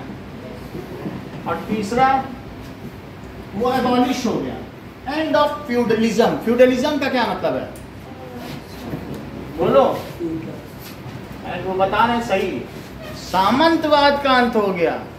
ये जो फर्स्ट और सेकंड स्टेट थे वो सामंत बने हुए बैठे थे कि ठीक है इतनी जगह तुम्हारी है, लो टैक्स, हाँ हमको एक बैलगाड़ी सोना हर महीने भेज देना। ये सामंतवाद है कि किसी को खुश होकर राजा ने कहा हम तुम पर खुश हुए, जाओ वो जमीन तुम्हारी है। पूरा ये राजस्थान सामंतवादी प्रथा के ही अधीन था, तो सब सामंत थे। जोधपुर में भी एक सामंत बैठा करता था, राजा थोड़ी ना बैठा था। वो यहाँ से टैक्स इकट्ठा करता था और ब्रिटिश से कहता था हमारे यहाँ आक्रमण ना करो, तुम्हारे यहाँ सोना पहुँच जाएगा। गवर्नर नहीं, राजा खुश होकर के किसी को जब जमीन दे देता है और कहता है जितनी मर्जी टैक्स लो, तुम 70% अनाज लो, हमें एक बैलगाड़ी सोना मिलना चाहिए, उसको क्या कहते हैं फ्यूडलिज्म। लेकिन ये भी चीज अंत हो गई। फ्यूडलिज्म अच्छा है, तुम्हारे इसमें दिखाया गया है कि सामंत एक माकड़ की तरह बैठा हुआ है, स्पाइडर की तरह, उसके ऊपर स्पाइडर भी बना, चित्र बना, और उसको वो सब कुछ दिए दे रहा है, और तब भी वो खुश नहीं है, वो एक मुट्ठी पैसा भी दे रहा है, और उसका भूखा कुत्ता उसे लालची नजरों से देख रहा है। ऐसा दिखाया गया कि नहीं? तो ये क्या चीज है, end of feudalism, that is सामंतवाद का अंत। जब राजा किसी चीज को बनाता था, ये मुगल साम्राज्य में भी तो सब सामंत थे, औरंगजेब के चाहते ही उन्होंने अपने आप को राजा घोषित कर दिया। अब नेक्स्ट देखो कि declaration of right of man and citizen became guiding point of future revolution. So concept of nationhood and citizen of nation, कि ये हमारा देश है और हम इसके देशवासी हैं, ये विचारधारा विश्व व्यापक हो गई, became guiding point।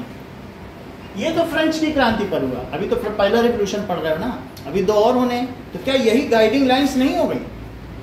Became guiding. तो दूसरा कब हुआ? देखो दूसरा हुआ है ये हुआ 1779 जुलाई में हुआ, और 1870 में तीसरा हुआ, और एक हुआ है 1870 में तीसरा हुआ, और एक 20 में हुआ, मुझे लगता है 40 में हुआ है, दैट इज 1840 में। अभी देख लेते हैं, इसमें सही टाइम लाइन दी होगी, 39 में 40 में हुआ। तो became guiding point for future revolution। क्योंकि आपके मन में आ रहा होगा ये सर क्या बता रहे हैं कि एब्सोल्यूट मोनार्की से उसने कॉन्स्टिट्यूशनल मोनार्की बना ली कि तुम्हारा संविधान और राजा हम। और फिर जब वो लोग कहते थे देखो ये संविधान है इसको पढ़ो, कहता था जाओ मैंने तुम्हारी नेशनल असेंबली को भंग किया, 2 साल में 17 बार भंग कर दिया, जाओ चुनाव लड़ो फिर आना, फिर नया संविधान लाना।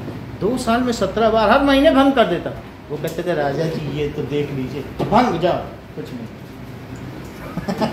मजाक बना के रख दिया उसने। तो फिर आप सोचोगे कि फिर क्या नेशन हुआ, लेकिन पहली फ्रांसीसी क्रांति असफल हो गई, वो लोग उसे कॉन्स्टिट्यूशनल तक खींच लाए। फिर उसके बाद आया कौन, आपके बुक में बना हुआ है that is Jacobins club, third state का भी तीसरा तबका। सुनो, जो ये लोग थे नेशनल, अभी हमने बताया, इन्होंने भी क्या बताया कि सबसे पहली जो असेंबली थी उसका क्या नाम था, बोलो स्टेट जनरल। उसके बाद क्या आई, that is assembly of state general. देख लो पहली वाली कौन सी थी, असेंबली ऑफ स्टेट जनरल। वो तो बहुत पहले से चल रही थी और हर यूरोप में हर जगह थी जनरल, पूरे यूरोप में यही चीज थी। फिर उसके बाद फ्रांस में क्या आई, नेशनल असेंबली। नेशनल असेंबली में 835 मेंबर थे, जो आपकी बुक में दिया गया है कि 3 मिलियन लोग 50,000 इलेक्टोरल्स को चुनते थे। एक चार्ट दिया और वो 50,000 लोग 835 को चुनते थे। वो 835 कॉन्स्टिट्यूशन वाले थे, एक चार्ट दिया इस पेज पे, है ना, कितना 745 को चुनते थे। और 745 फिर क्या करते थे, कॉन्स्टिट्यूशन था वो मिनिस्टर को चुनते थे, लेकिन राजा को वीटो पावर से उन्हें काट भी सकता था और उस असेंबली को क्या भी कर सकता था कि अल्टीमेटली डिसॉल्व, भंग कर सकता, डिसॉल्व। समझ में आ गई, जैसे गवर्नर चाहे कहते कि जाओ गहलोत तुम्हारी सरकार डिसॉल्व हो, जाओ लड़ो चुनाव। गवर्नर राज्यपाल की इतनी हैसियत है। तो नेशनल असेंबली आई। अच्छा, नेशनल असेंबली फिर बाद में जब इतनी बार होने लगी वो चापलूस बन गई। अब जब उसको भंग किया जाएगा, उसको भी तो मोटी रकम मिलती है ना, तो एक जो हो जाता था कहता था नहीं अब हम नहीं करेंगे, अब राजा की चापलूसी करेंगे। तो जो सबसे नीचे का तबका था थर्ड स्टेट का, बोला था इनको तो हमने चुन के भेजा था और ये लोग ऐसा कर रहे हैं। तो उन्होंने क्या किया, स्ट्रिप्ड जीन्स पहनी और वो लाल टोपी लगाई। वो देखो तुम्हारे में बना हुआ है जैकोबिन क्लब। और वो किसने बनाया था, बोलो सेंट जैकोबिन। किसने बनाया था, देखो जैकोबिन क्लब किसमें था बताओ। ये देखो जो थर्ड स्टेट था, थर्ड स्टेट में भी 3 टीयर थे क्या, जो सबसे लोअर टीयर था उसमें कौन क्लब बनाया, जैकोबिन्स। तो जैकोबिन क्लब बनाया, वो किसने बनाया, सेंट जैकोबिन। और उसका मेंबर कौन था, मैक्सिमिलियन रॉबेस्पियरे। अच्छा, फिर ये इतना पॉपुलर हो गया, इसने कहा ये काम नहीं कर रही है थर्ड स्टेट वाली नेशनल असेंबली, ये भंग हो जा रही, तुम अब की बार क्या करो, मिल करके हमको चुन के भेजो वहाँ पर। तो अब ये जब मैक्सिमिलियन रॉबेस्पियरे और इसके मेंबर वहाँ पहुँचे, तो ये अपने आप में इन्होंने क्या किया, खुद ही फ्यूडलिज्म को ख़त्म कर दिया। उन्होंने एक ऐसा संविधान बनाया, नो फ्यूडलिज्म, नो मोनार्की, खत्म, राजा जाओ बैठो अपने घर। हमने संविधान बना दिया, हम संविधान बनाते थे ना, वो हिम्मत ही नहीं कर पा रहे थे।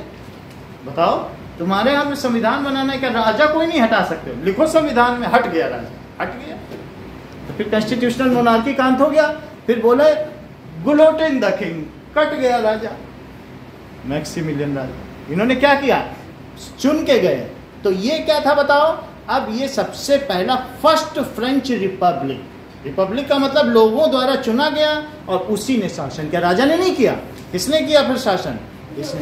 फिर इसने कहा अच्छा ठीक है, 100 क्लर्जिकल ढूंढ के लाना, कल उनको काटेंगे। रोज 2000-3000 क्लर्जी काटे जाते। गुलोटिन था, ऊपर से ब्लेड गिरता था और सर पे जब गिरता था तो ये उछल के फुटबॉल की तरह बकेट में गिर जाता था, लोग मजा करते थे। यस, तो फिर इसने क्या किया, सारे क्लर्जी को मरवाने लग गया। फिर क्या किया, इसे मरवा दिया। नोबिलिटीज को भी मरवाने लग गया। एक तरफ से सजा नहीं देता था इसने। एंटोनी वो क्या कहते हैं, मैरी एंटोनिटी को भी कटवा दिया। फिर जीन पॉल मॉरत ने कहा, वो जो एक राइटर था ना, फिलोसफर, सर आप ये ठीक नहीं कर रहे हैं, ये डेमोक्रेसी नहीं है। उसने कहा मॉरत को लाओ गुलोटिन करो, उसको भी कटवा दिया, बोला आप ठीक कर रहे हैं। और फिर इसके अपोजिशन में थे, जो इसके समर्थक थे, वो भी बोल रहे थे ये घोर निंदा है, बोला लाओ सबको कटवाओ एक एक करके। फिर इस सबको कटवा दिया गया और इस चीज को रेन ऑफ टेरर कहा गया, जो कि 1792 से 93 तक चला। अच्छा, इनका साम्राज्य कब तक चला बोलो? ये तो शुरू में था, ये जो था बिफोर जुलाई 1789, और ये चीज कब आई? जुलाई 1789। 2 साल ये भी खींचा। अब बोलो सितंबर 92 से और अगले साल जुलाई 93 तक कौन सा चला? That is rain of terror. और जैकोबिन्स की जो असेंबली थी उसका क्या नाम था? कन्वेंशन। क्या नाम था? इसने जो बनाई उसकी असेंबली का क्या नाम था? कन्वेंशन। तो कन्वेंशन का ये किंग बना, कन्वेंशन। और इसे किसने चलाया? मैक्सिमिलियन। ये समझो थर्ड स्टेट का भी थर्ड स्टेट था ना, मैक्सिमिलियन रॉबेस्पियरे। फिर इसके बाद क्या है 93 में? बोलो, डायरेक्टरी। डायरेक्टरी में 5 मेंबर्स थे। बोलो एक को नहीं देना है, एक अकेला भी बड़ा खतरनाक है। बोला वो था रिपब्लिक, लेकिन रिपब्लिक तो डेमोक्रेट्स उससे भी, ऑटोक्रेट से भी खतरनाक निकला, सबको रोज कटवा रहा। इतने सर का क्या करेंगे?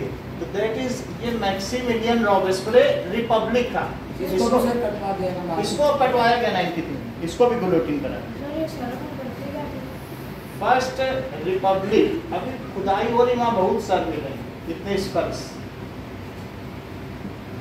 और फ्रांस आ गया था, ये चुन के आया था। फिर डायरेक्टरी में 5 मेंबर थे, वो बहस करते थे कि किसी भी उसमें कि हाँ क्या सुना, वो आपस में लड़ते भिड़ते रहते थे।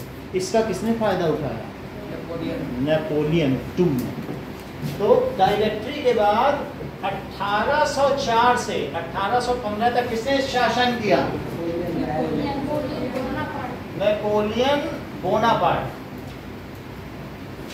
ये एक मिलिट्री में कारपोरल था, और इसने क्या किया था? कारपोरल यानी 2 फीकी। 3 होता तो सार्जेंट होता, हवलदार, और 2 होते हैं तो कारपोरल होता है। तो एक कारपोरल मात्र था, इसने देखा कि लोग दंगा कर रहे हैं, उसने गोली चलवा दी। बोले बड़ा बहादुर है, ये तो कारपोरल ही में गोली चलवा रहा है। फिर सेना में ऊंचे पदों पर गया, और वहां पहुंचते उसने ऐलान कर दिया, I am now ruler of France. क्यों? क्योंकि डायरेक्टली तो कुछ कर ही नहीं पा रही, उसने खुद को अनाउंस कर दिया, कोई कुछ कर ही नहीं पाया। और फिर उसने क्या किया? नेशनहुड की धज्जियां उड़ा दी। बोला कोई नेशनहुड नहीं है, हम 1 इंच क्या पूरा यूरोप ले लेंगे। मतलब आप समझो फ्रांस एक नेशन था, अगर उसने ये ना किया होता तो आज भी फ्रांस बहुत महान होता। उसके नेशनहुड होते हुए भी उसने आक्रमण किया, इसलिए भारत का स्थान आज ऊपर है। हमने किसी देश पे कभी आक्रमण नहीं किया, जब से हम डेमोक्रेसी में आए। भारत ने कभी किसी पे आक्रमण नहीं किया, भारत पर आक्रमण हुआ। बात समझ में आई कि नहीं? तो इस तरीके से नेपोलियन बोनापार्ट ने बदनाम कराया, उसने पूरे यूरोप को मिला दिया। फिर उसने क्या किया? एक सुप्रीम कोर्ट, एक हाई कोर्ट और एक सेशन कोर्ट। जहां हो वहां भी एक कोर्ट होगी, एक राज्य में कोर्ट होगी, एक पूरे फ्रांस में। जैसे यहाँ नहीं चलता 3 टियर कोर्ट सिस्टम। उसने एजुकेशनल सिस्टम को नया स्वरूप दे दिया, पूरा एजुकेशनल सिस्टम चेंज कर दिया, स्किल बेस्ड कर दिया। इसके अलावा उसने जगह जगह, जो पहले होता था कि मीटर सिस्टम चलता था मीजरमेंट का, तो दैट इज मीजरमेंट सब जगह अलग अलग था। अच्छा, कपड़े का व्यापार होता था, तो कपड़े का जो व्यापार होता था, कहीं पर 1 मीटर कुछ और था, और कहीं पर 1 मीटर 80 सेंटीमीटर था, कहीं 83 था। तो अब 17 देशों में गुजरने पर हर जगह उनको वो क्या देना पड़ता था? टैक्स देना पड़ता था, एक्सपोर्ट ड्यूटी। एक जगह से दूसरी जगह जाओ तो उन्हें बार बार अपना कपड़ा मपवाना पड़ता था। उसने कहा सब मेरे अंदर में आ गया है, अब पूरे यूरोप में एक ही करेंसी चलेगी और एक ही मीजरमेंट, यूनिफॉर्म मीजरमेंट चलेगा। और ये होगा मेजरमेंट, और किसी को कोई टैक्स नहीं देना, टैक्स भी नहीं देना है, क्या फ्री ट्रेड है, कहीं कोई टैक्स नहीं, खूब व्यापार बढ़ाया। लेकिन ऐसा करते समय उसने जिन देशों पर अपना कब्जा जमाया उनसे हैवी टैक्स लिया, क्योंकि उसको मिलिट्री भी तो बढ़ानी थी। लोगों ने इसका विरोध किया, और उसका आपके बुक में एक फिगर है कि एक उस झंडा लगा रहा है ऊपर कि हम तुम्हें स्वतंत्रता दे रहे हैं, और नीचे खड़ा हुआ वो मारा जा रहा है। क्या ऐसा फिगर आपके बुक में है? लोग नेपोलियन का मजाक बना रहे हैं। ये कैसा नेपोलियन है कि ऐसा नहीं दिखाया गया। चलो कोई बात नहीं, ये देखो, ये 10वीं की किताब में है कि ऊपर वो ये दिखा रहा है कि हम तुम्हें आज़ादी देने आए हैं, नेपोलियन, और नीचे पिटाई कर रहा है किसान। तो ये भी एक चित्रकारी लोग, तो ये जो चित्रकार ने बनाया उसने मजाक उड़ाया, ये कैसा मसीहा है। मसीहा जानते हो कि दैट इज सेवियर। सेवियर का क्या मतलब होता है? मसीहा। तो ये कैसा मसीहा बन के आया, लोगों को मार रहा, कह रहा तुम्हें आजाद करना, ऊपर का मतलब लगा रहा है तुम्हें आजादी दो। समझ में आया? तो धीरे धीरे नेपोलियन भी लोगों में क्या हुआ, नापसंद हो गया, और फिर 4 देशों ने इसको हराया, और फिर पूरा जितना कब्जा किया था सब से वापस ले लिया, बोला तुम इतने नहीं हो। तो नेपोलियन की हार कहाँ हुई? वाटरलू में। वो गया था रशिया से लड़ने, वो भी विंटर में -50 डिग्री में। सारे इसके सैनिक ऐसे ही ठंड से मर गए। बात समझ आ गई? Let us see concept of nationhood and citizen. तो आपको ये सब पता चल गया कि मिलिट्री रूल तक किस तरीके से चला।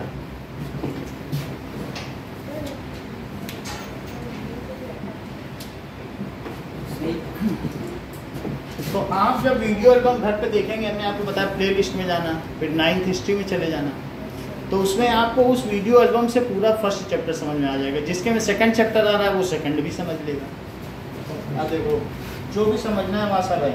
आज के वीडियो हैं, ज्योग्राफी के भी वीडियो हैं, सब कुछ है। अब आगे देखिए कि रूलिंग मोनार्क, सो इस तरीके से ये सब प्रभाव पड़े। इतनी बात समझ में आ गई कि मोनार्की वाज एबॉलिश्ड। 5वीं चीज क्या है? मोनार्की भी एबॉलिश हो। अब अगला देखो कि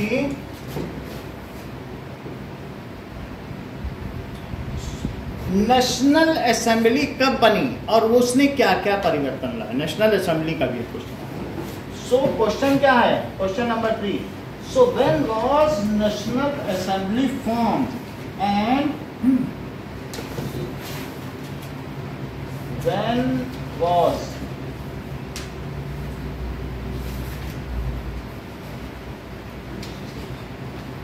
and what changes what changes were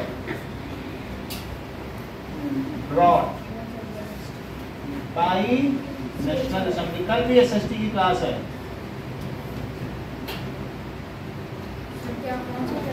देखो इसके कुछ क्वेश्चन कराएंगे, फिर ज्योग्राफी कराएंगे। ज्योग्राफी में सिर्फ थोड़े से और करा देंगे। देखो now national assembly was form in on 5th मई। कब बनी? बुक में देखो जरा कब लिखी है, बोलो बताइए। 20 मई है? अच्छा नेशनल, उस दिन तो ये लोग वॉक आउट कर गए थे, फिर 20 जून को फिर असेंबल हुए होंगे। नहीं तो नेशनल कुछ ड्राफ्टिंग के साथ असेंबल हुए होंगे, कुछ अपना संविधान बना लिया होगा, फिर 20 जून को इन्होंने डिक्लेयर कर दिया कि हमारी नेशनल, कुछ तो होना चाहिए ना। तो national assembly was form on 20th जून। तो फिर हम इसमें क्या करते हैं? जून कर दें, 20th जून। 20th जून 1789। और क्या क्या काम इसने किए? The power of Louis 16 was reduced. The power of Louis 16 was reduced. दूसरी चीज, now he was the king. Constitutional monarchy यानी संवैधानिक राजतंत्र का स्थापना हो गई। लिमिटेड लिखो,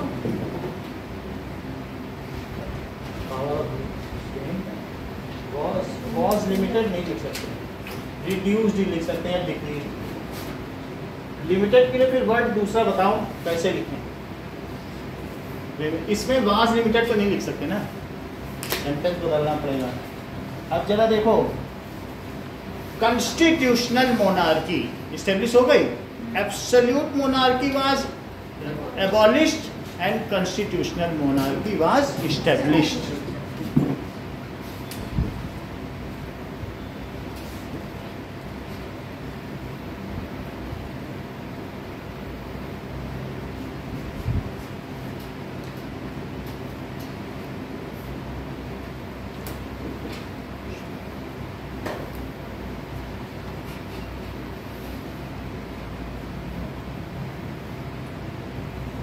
अब देखो तीसरी चीज, जो मेंबर्स ऑफ क्लर्जी, उनको बहुत बड़ी बड़ी जमीनें दी जाती थी और धार्मिक कर दिया जाता था, तो उनको वो सभी प्रिविलेज छोड़ने पड़े। जो क्लर्जी थे, so clergy have to give up there, यानी उनके सारे प्रिविलेज ले लिए गए, their privileges.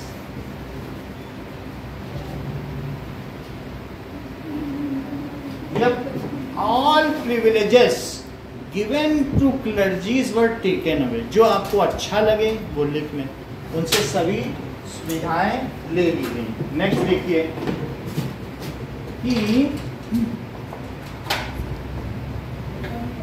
the lands taken by clergies were confiscated। confiscated का क्या मतलब है चंदन? सर दे देना, छीन लेना। That is land taken by, ठीक है, taken होगा या captured या owned by clergy was, अब confiscated का जो मतलब हो, taken back, taken back लिख लो, वो ले ली गई, उनसे उनकी जमीन ले ली गई, ठीक है।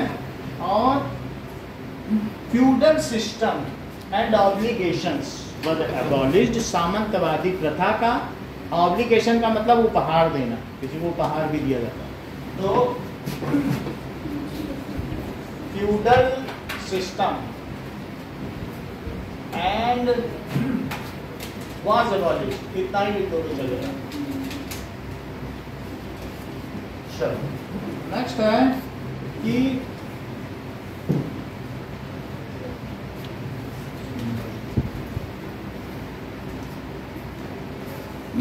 एक और क्वेश्चन आता है कि describe the period known by rain of terror in the history of France. आतंक का साम्राज्य के बारे में एक संक्षिप्त व्याख्या कीजिए। पॉइंट्स में दिखा देंगे। So describe, give a brief description, description of reign of terror in France।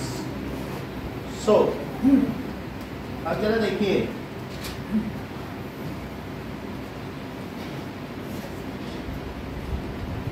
Maximilian Robespierre कब किंग बना?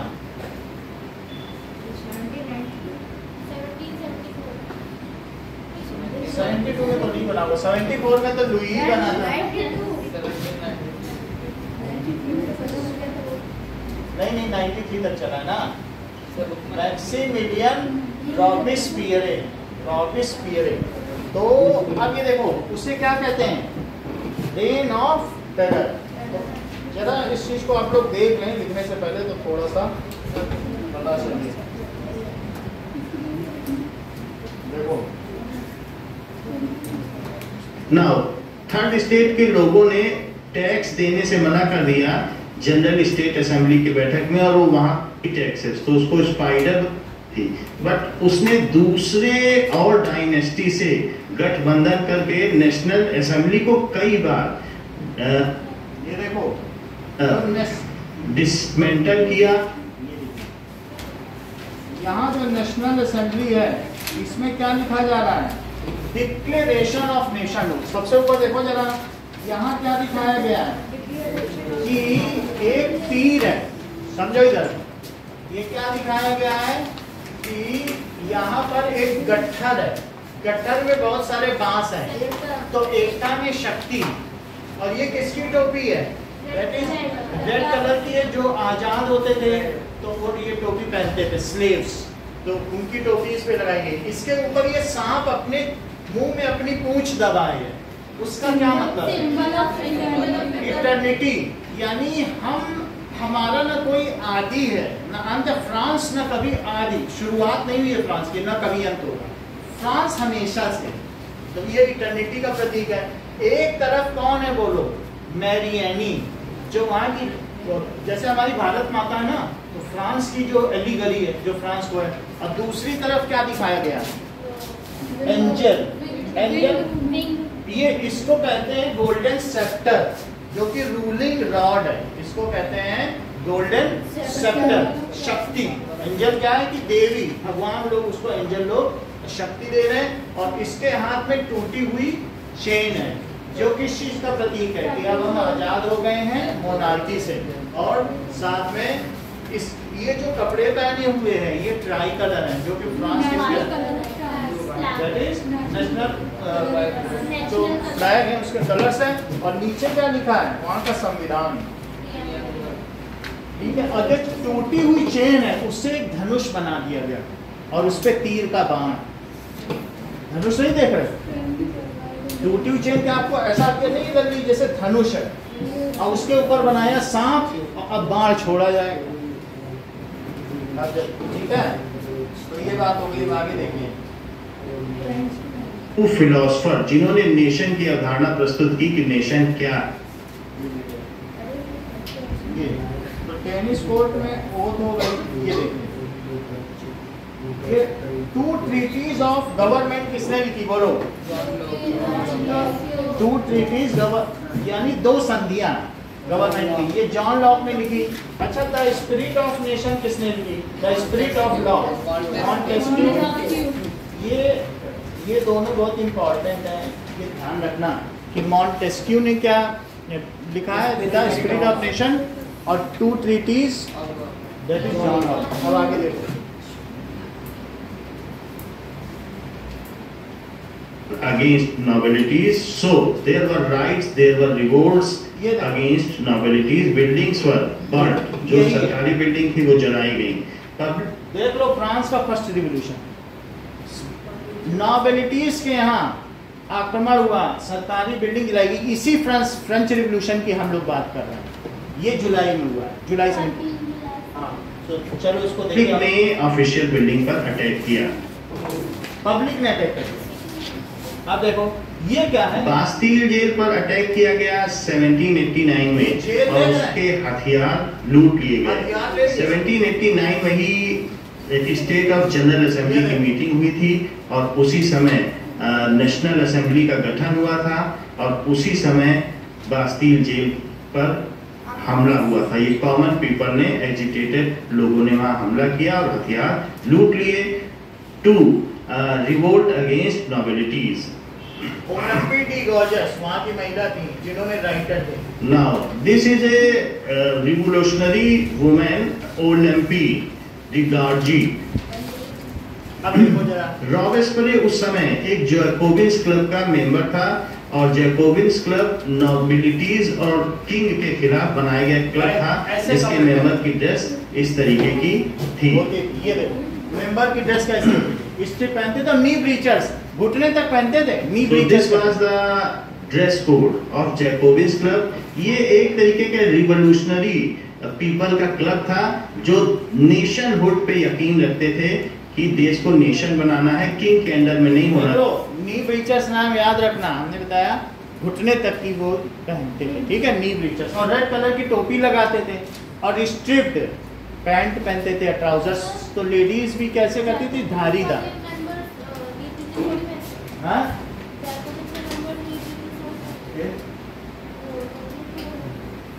अभी देखो उसको देखो, नी ब्रीचर्स, ये हमारा भी क्लियर हो गया है।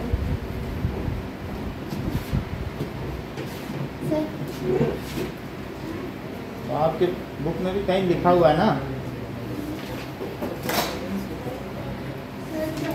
अभी देखो What does it mean by knee breechers in France?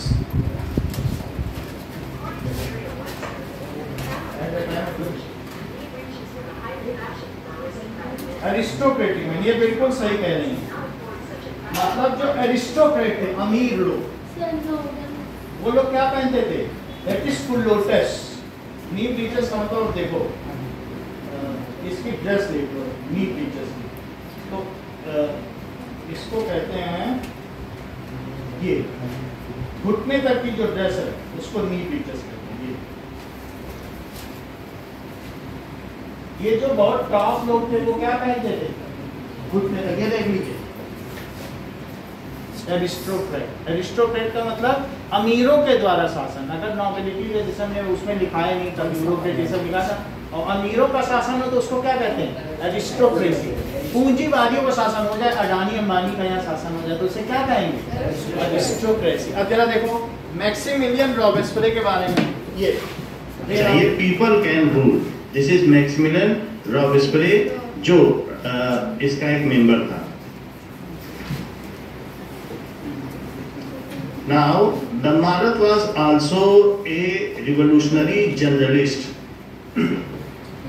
Robespierre ने लुई 16 का सर काट दिया और खुद एज ए कन्वेंशन उस समय की एक संस्था बनाई गई जिसका ये अलोन लीडर था, और उसने वहां पर सभी नॉबिलिटीज को मरवा दिया। That is known as reign of terror of 1793 to 94। और अल्टीमेटली लुई 16 का सर काटा गया, फिर लोगों ने त्रस्त आकर रॉबेस्पियर का भी सर गुलोटिन कर दिया, वो भी काट दिया। इस तरीके से रेन ऑफ टेरर का अंत हो गया। सो दिस इज गुलोटिन, जिसमें ऊपर से एक लकड़ी का पट्टा गिराया जाता था और सर उछल कर दूर गिरता था। सो लुई 16 वाज गुलोटिनाइज्ड, रॉबेस्पियर गुलोटिनाइज्ड। उसके बाद वहां डायरेक्टरी आई जो 5 लोगों की संस्था थी। तो 5 लोग मिलके अब वहां शासन चलाते थे, जिसकी वजह से कोई भी निर्णय सही समय पे नहीं हो पाता था। So directory was failed to rule. तो पहले किंग था, एब्सोल्यूट मोनार्की, फिर कॉन्स्टिट्यूशनल मोनार्की आई, फिर कन्वेंशन आया, फिर डायरेक्टरी आई। जब डायरेक्टरी भी नहीं चल पाई तो उसका लाभ उठाते हुए जो मिलिट्री हेड था नेपोलियन, उसने वहां पर अब शासन करना शुरू कर दिया। He proclaimed himself as King of France in 1804. He was very ambitious leader and good orator.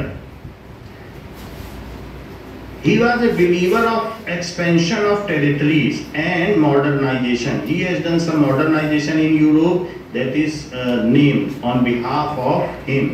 He proclaimed as a king of, as a ruler of France. So उसने अपने आप को रूलर घोषित कर दिया। कन्वेंशन भी चला गया, डायरेक्टरी भी चली गई, अब मिलिट्री का शासन हो गया। सो दिस नेपोलियन ने मिलिट्री पावर बढ़ानी शुरू कर दी और उसने लगभग यूरोप के 80% टेरिटरीज पर कब्जा कर दिया। अब वो इजिप्ट तक पहुंच गया। देखो कहां तक है, and this is the photo that how इतना बड़ा यूरोप, सब ये encountered the statue. So this is the region which is in green color. It is captured by Napoleon. Most of the region of Europe was Russian. Other than Russian Empire, it was all captured by Napoleon. And modernization was also done. But on the other side, heavy taxes were levied on common people. This is how Napoleon defeated in Waterloo. So Russian forces से जब ये हार गया, ये battle of Waterloo बहुत famous है, इसमें Napoleon की 1814 में पराजय हुई, Napoleon defeated and most of the territories which were won by Napoleon ये छोड़नी were पड़ी now handed over to Allied ये forces सारा सब जो होता है। France, Britain, Russia and Prussia की थी। प्रूशिया आजकल जर्मनी कहा जाता है। अंत में नेपोलियन को देश निकाला दे दिया गया। नेपोलियन वाज ये देखो, इसको आर्सेनाइज्ड कर दिया, इसको जहर दे दिया गया। तो बाद में इसको बोला गया तुम इंग्लैंड जाकर रहो, वहाँ आइलैंड पे रहो, वहाँ से भाग के फिर आ गया शासन करने। अच्छा, ट्रीटी ऑफ वियना में बहुत सारे देशों ने इसको हराया, इंग्लैंड, प्रूशिया, रशिया, उन्हीं पे तो इसने आक्रमण किया था। तो उन सब लोगों ने इसको हरा दिया। अब बोला इसको भगाओ यहाँ से। और फिर इसके बाद जब हारा तो उन्होंने बोला चार्ल्स टेन आप आइए। फ्रांस का वो भी एक राजतंत्र था, चार्ल्स टेन भी एक राजा था, उसको बोला आप शासन करो। चार्ल्स टेन नहीं चला पाया, फिर लुई 18 को बुलाया, लुई 18 आप शासन करिए। फिर नेपोलियन को बुलाया गया। मतलब वो आगे का कहानी है जो इसमें, उससे हमें लेना देना नहीं। इसको आर्सेनाइज्ड कर दिया गया। और ये देखो, जिसमें इससे पूरा यूरोप छीन लिया गया, उस संधि का नाम है ट्रीटी ऑफ वियना। वो कहाँ पे हुई? ऑस्ट्रिया में, जहाँ की राजकुमारी से किसने शादी की थी? लुई 16। ये देखो, died and it leaded to death. Some are telling that Napoleon was arsenized, उसको आर्सेनिक दिया गया, जहर दिया गया, जिसकी वजह से उसकी मृत्यु हो गई। ये आपकी बुक का फिगर है। लास्ट में अब फिर से जो शासन था वो कंजर्वेटिव्स रिजाइम के हाथ में आ गया और एलाइड फोर्सेस ने 1815 में नेपोलियन से अब ये बहुत बड़ी बात है कि कंजर्वेटिव के हाथ में आ गई। ये वर्ड कहाँ से आया? तो वो सत्ताएं हमेशा बदलती नहीं। कुछ लोग कहते थे राजा होना चाहिए, कुछ कहते थे नहीं होना चाहिए। तो जब मैक्सिमिलियन रॉबेस्पियर आया तो वो लिबरल्स के हाथ में सत्ता थी। अच्छा, कुछ लोग कहते थे नहीं राजा होना चाहिए। तो सबसे पहले जो कॉन्स्टिट्यूशनल मोनार्की थी वो कंजर्वेटिव थे कि लिबरल? कंजर्वेटिव, क्योंकि वो जो कहें कि चेंज धीरे धीरे होना चाहिए, अचानक नहीं होना चाहिए, राजा को मत हटाओ, तो कंजर्वेटिव थे। अच्छा, फिर मैक्सिमिलियन आया, लिबरल आ गए। फिर भी डायरेक्टरी आई, लिबरल ही रहे ना। फिर इसके बाद नेपोलियन आया, तो वो मिलिट्री रूल है, उसे ना लिबरल बोलो और ना कंजर्वेटिव। अब ये सब हो गया, लोगों ने कहा, फिर त्रस्त आ गए, लोगों ने कहा देखो राजा जब से गया उथली पुथल मची हुई है, फिर से चार्ल्स टेन को बढ़ा दिया। तो क्या अब इसमें बताया गया, अब सत्ता पुनः कंजर्वेटिव्स के हाथ में, रूढ़िवादियों के हाथ में सत्ता पुनः। एक उदारवादी, एक रूढ़िवादी, दैट इज ऑर्थोडॉक्स। नहीं, अचानक चेंज ना करो। बोलो। तो लुई 18 के बाद वापस लिबरल। तो अब इसके बाद फिर एक चार्ल्स टेन आएगा, फिर इसके बाद एक नेपोलियन 3 आएगा। तो उसके बाद 1870 तक ये सब चलेगा। और फिर फ्रांस में तीसरी क्रांति होगी। और उसके बाद क्या होगा, एक 1830, जो आप सेकंड फ्रांसीसी क्रांति की बात कर रहे हो ना, वो 1830 में एक और क्रांति, वो सेकंड है। और थर्ड 1877। होते रहे बच्चे, उनकी डायनेस्टी चलती रही, उनसे कुछ बोला। लेकिन लुईस 18 राजा बना। अगला कौन बना? चार्ल्स टेन, लुईस 18 और नेपोलियन 3। इसके आगे की कहानी है वो बात की। इतना ही रखो आज के लिए।